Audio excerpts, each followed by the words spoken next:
সবাই ভালো আছেন। তো আজ আপনাদের কলিজাতে দাগ লেগেছে, প্রচুর রিকোয়েস্ট এসেছে আমার কাছে, যার কারণে এই গানটি আপনাদের জন্য আবার নতুন করে ভিডিও বানালাম। তো কলিজাতে দাগ লেগেছে এই গানটি আজ আপনাদের দেওয়া হবে। দেখেন কিভাবে বাজাবেন কলিজাতে দাগ লেগেছে এই গানটি। আমাদের চ্যানেলটি সাবস্ক্রাইব করুন এবং নতুন ভিডিওর আপডেটগুলো পেতে নোটিফিকেশন বেলটি অন করে দিন। ধন্যবাদ। তো দেখেন কিভাবে বাজাবেন কলিজাতে দাগ লেগেছে এই গানটি। খেয়াল করেন, সি শার্প থেকে দিব গানটি। আমরা এই পর্যন্ত যতগুলো গান দিয়েছি সবই সি শার্প। আর যাদের অন্য কোনো স্কেলের প্রয়োজন হবে, আমাদের সবগুলো স্কেল থেকে কিভাবে সারগাম বাজানোর নিয়মটা আমাদের ফার্স্টের দিকের ভিডিওতে দেওয়া আছে, অবশ্যই এগুলো দেখে নেবেন। সি শার্প এটি হচ্ছে আমাদের স্কেল। তো এখান থেকে গানটি দিব আপনাদের।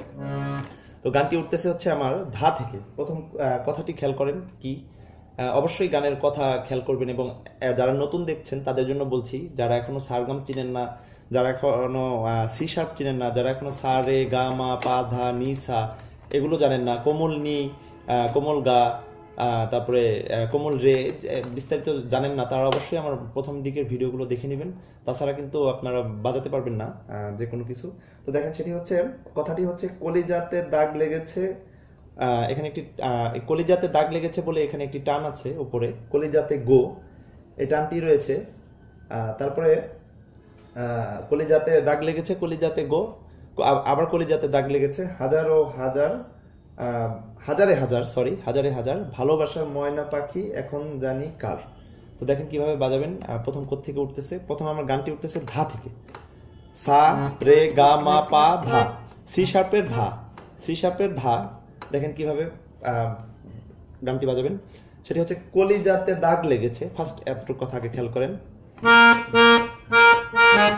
কলিজাতে দাগ লেগেছে,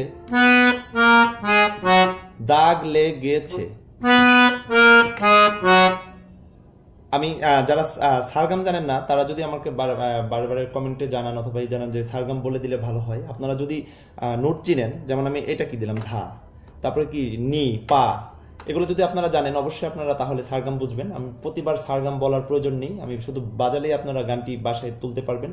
অবশ্যই আপনাদের বাসায় প্রচুর আগে সারগাম প্র্যাকটিস করে নিতে হবে এবং নোটগুলো চিনতে হবে, তাহলে আপনারা বুঝবেন আমি কি বাজাচ্ছি। যদি সারগাম নাই চিনেন তাহলে কিভাবে বুঝবেন কি বাজাচ্ছি।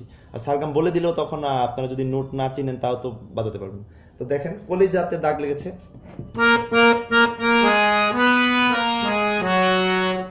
এখন হচ্ছে কলিজাতে গো, আমার এই উপরের এই টানটি।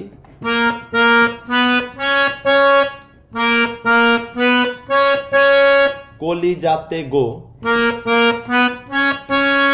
তো এই টানটিতে কলিজাতে গো ও দিয়ে আমার একদম সুরটি নামবে। তো খেয়াল করেন কিভাবে বাজবেন।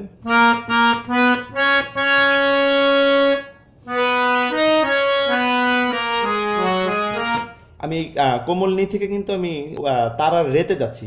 বারে বলছি, যারা এখনো তারার রে কোমল নি এগুলো জানেন না অবশ্যই আমার গত ভিডিওগুলো দেখে নেবেন। তো পুরোটা মিলিয়ে বাজাচ্ছি। কলিজাতে দাগ লেগেছে, কলিজাতে গো এ পর্যন্ত বাজাবো, খেয়াল করবেন।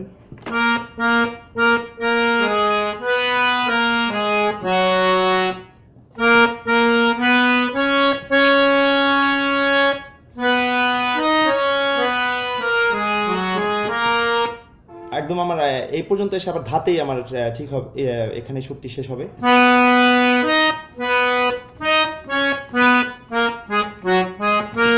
তারপর আবার কলিজাতে দাগ লেগেছে।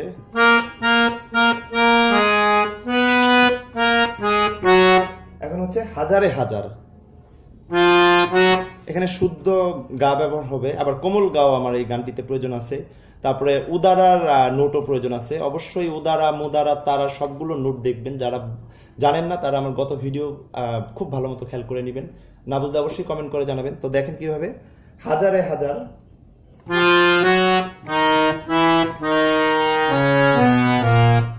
হাজারে হাজার, একদম আমি এখানে ধাতে চলে আসলাম। যেমন শুদ্ধ গা মা, আবার কোমল গা,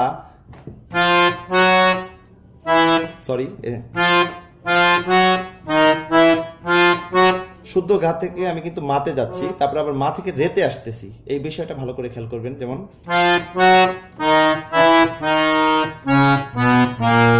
একদম হাজারে হাজার, এই কথাটি আমার একদম এই ধাতে এসে শেষ হচ্ছে।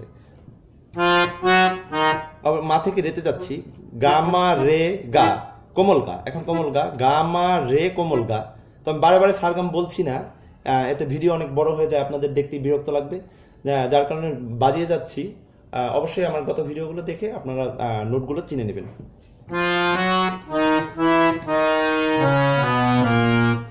এখন হচ্ছে ভালোবাসার ময়না পাখি এখন জানি কার। অবশ্যই কথাটা আপনারা গুগল থেকে পারেন বা যে কোনো শিল্পী থেকে পারেন, গানটির কথাগুলো আগে লিখে নেবেন। এখন হচ্ছে ভালোবাসার ময়না পাখি এখন জানি কার। ভালোবাসার ময়না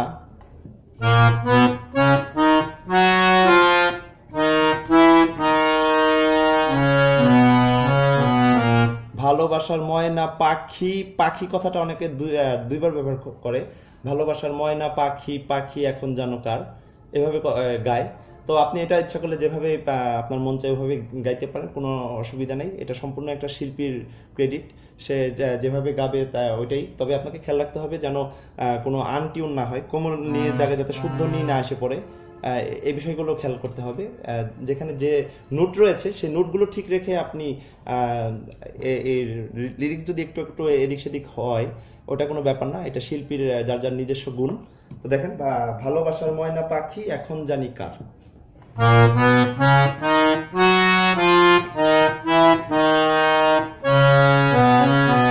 অনেকে পাখি পাখি এই কথাটা এখানে ব্যবহার করে থাকে, অনেকে এদিকেও ব্যবহার করে থাকে। তো আমি দুইভাবেই দেখাচ্ছি, দেখেন কিভাবে।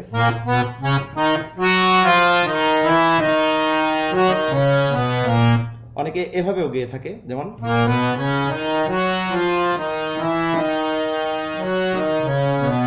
আবার অনেকে এভাবে গায়।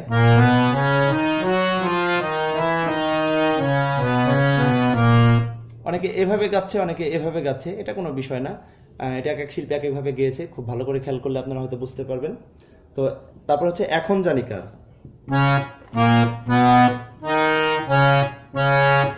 এখন জানি কার, ধা উদারার ধা, ধা কোমল নি রে, আমি কিন্তু আবার নি থেকে রেতে যাচ্ছি, নি থেকে রেতে যাচ্ছি।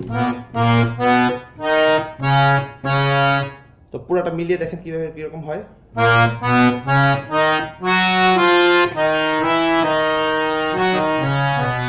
অথবা এই জায়গাটা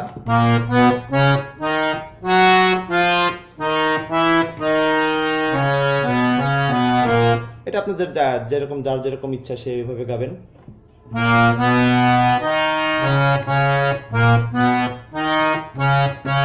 এ হচ্ছে আমাদের স্থায়ী শেষ। এখন অন্তরা, একটি অন্তরাই দেখিয়ে দেবো, আর বাদ বাকি সব অন্তরার একই সুর, একই রকম ভাবে বাজবে, নোট সব একই, জাস্ট কথাটা চেঞ্জ হবে। আপনারা কথাটা মুখস্থ থাকলে এবং একটি অন্তরা বাজাতে পারলে বাদ বাকি অন্তরা সবগুলোই গাইতে পারবেন অথবা বাজাতে পারবেন। দেখেন কিভাবে। এখন অন্তরার কথাটা হচ্ছে, যার জন্য ঘর বানাইলাম সে রইল না ঘরে।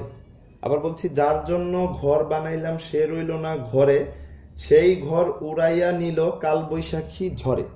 সেই ঘর উড়াইয়া নিল কাল বৈশাখী ঝড়ে, প্রাণটা আমার ছটফট করে।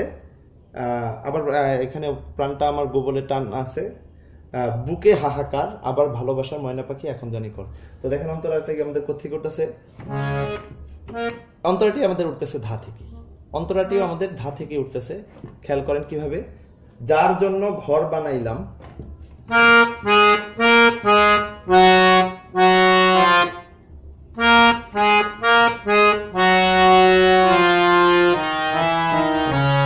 এখানেও কিন্তু আমার শুদ্ধ গা এবং কোমল গা এরকম ব্যবহার হচ্ছে। যেমন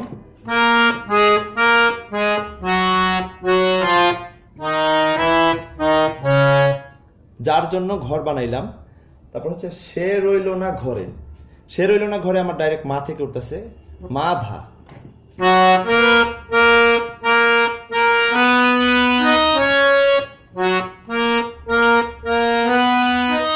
সে রইল না ঘরে, এখানে কিন্তু আমি নি থেকে রেতে যাচ্ছি।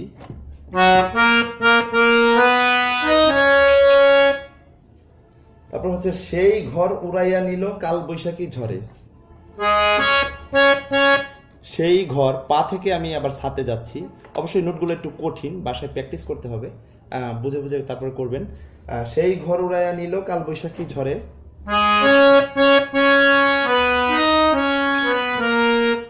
সেই ঘর উড়াইয়া নিল। অনেকে এই রেডিও ব্যবহার করে, আবার অনেকে আপনার শুধু সাথীকেই ঘুরে চলে আসে। এটি আপনি আপনার ইচ্ছা মতো গাইতে পারেন, এই ব্যাপারে এগুলো কোনো সমস্যা না। নোট আপনার কণ্ঠে যেরকম করে লাগাবেন ওভাবেই আপনার গানটি গাবেন। তো অথবা কাল বৈশাখী ঝড়ে, কাল বৈশাখী ঝড়ে আমার মাতে এসে শেষ হচ্ছে। আবার দেখেন কিভাবে বাজাবেন। তো এরপর হচ্ছে প্রাণটা আমার ছটফট করে,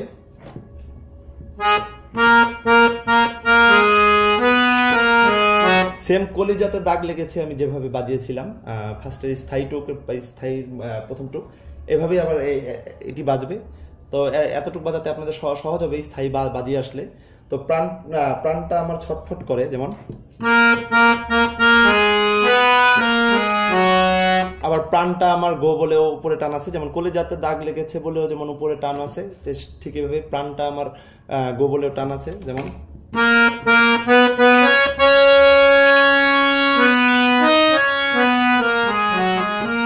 আবার দেখেন কিভাবে।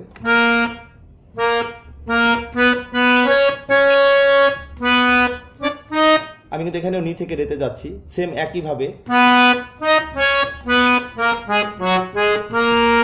তো প্রাণটায় আমার ছটফট করে, বুকে হাহাকার,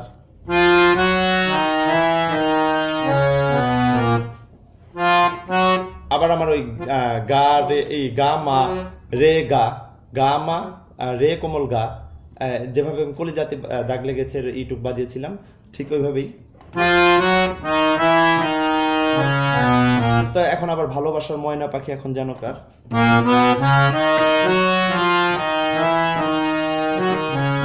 অথবা অথবা দেখেন খেয়াল করেন,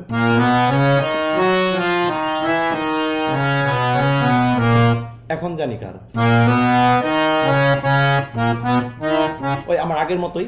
তো আমি পুরো গানটা বাজাচ্ছি, খেয়াল করবেন কিভাবে পুরো গানটা স্থায়ী অন্তরা সব একসাথে মিলিয়ে বাজাচ্ছি। ধা থেকে আমার গানটি উঠছে, খেয়াল করবেন।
তো বাসায় প্রচুর প্র্যাকটিস করবেন, ফাস্ট করার চেষ্টা করবেন, যেমন ফাস্ট ভাবে একবার দেখিয়ে দিচ্ছি।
তো